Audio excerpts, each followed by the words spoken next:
Hey guys, so I'll be talking about Laramie Project. One thing I noticed is that people constantly said they didn't believe Laramie was a town like where this would happen, but then at some point throughout the story, almost everyone made a side comment that really showed their prejudice. Like they said they wouldn't kill someone for being different, but they didn't believe it because of their religion or they just didn't want it in their face, and this kind of seemed very contradicting for a town that was really trying to show they were a really good town.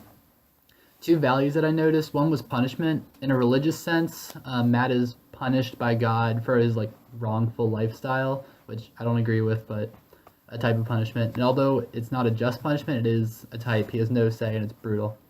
Aaron and Russell, on the other hand, are punished by the like judicial system, and their punishment is more they have to think about what they did for the rest of their lives behind bars.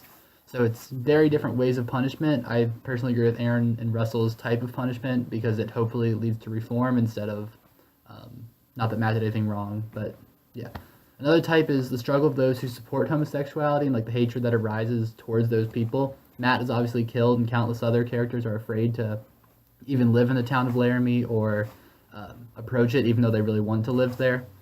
Um, they like can't live out their lives to the fullest. And then the writers receive threatening letters and even hate mail for attempting to do this play.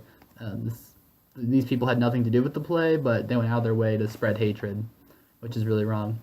I'd never heard of the Tectonic Theater Project till this, and when I looked them up online, turns out that they do a lot of plays about difficult topics.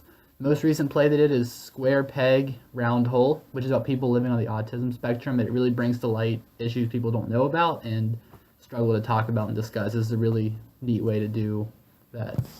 Laramie is depicted as a town where it's like a magnificent slice of Western heaven, old town. Everyone's happy, knows each other, but obviously people don't know each other. They don't know their prejudices, and like the religious leaders, townspeople, parents, all have these prejudices that are coming out because of this murder. That yeah, it was a slice of heaven, but it was all just kind of hushed under the rug, swept. This could definitely happen in Columbus. Like a town claims to be really good. Columbus claims to be very, LGBT friendly and supportive of all lifestyles. Very awesome town. But when there's a murder and people start coming in from the outside and scrutinizing every little detail, they could definitely find things to make up about Columbus or start making Columbus seem like a very different town. So this episodic structure, three examples. One, there's many characters in the Laramie Project and very few in Intimate Apparel. I don't remember almost any characters' names in Laramie Project, and the individual characters don't matter as much as like the overall town feel, which I thought was really interesting we understand the whole town instead of like just a few characters. There's many flashbacks and flash forwards. The play is not strictly linear like Intimate Apparel. We're constantly learning different like puzzle pieces that are in a confusing order, and we have to sort out that confusion, much like townspeople had to do when they were trying to solve this murder. I thought it was a really interesting take that we kind of feel like we're part of that discovery, and not just hearing a later story. Intimate Apparel, we know everything. We know what Esther thought, and only that. This play has a narrator. The third thing would be this play has a narrator who guides us through the confusing episodes. The narrator directs our thoughts and really what does he or she want us to think. Instead of identifying with the protagonist and just agreeing with them solely.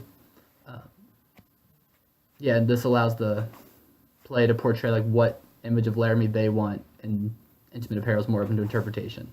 My two questions would be: if the news had not given this national attention, do you think we'd still be reading this play, or would it have just been another no attention death? Was there something special about this specific case? And two, would this story have had the same effect if the town had been like large like New York City instead of a small town?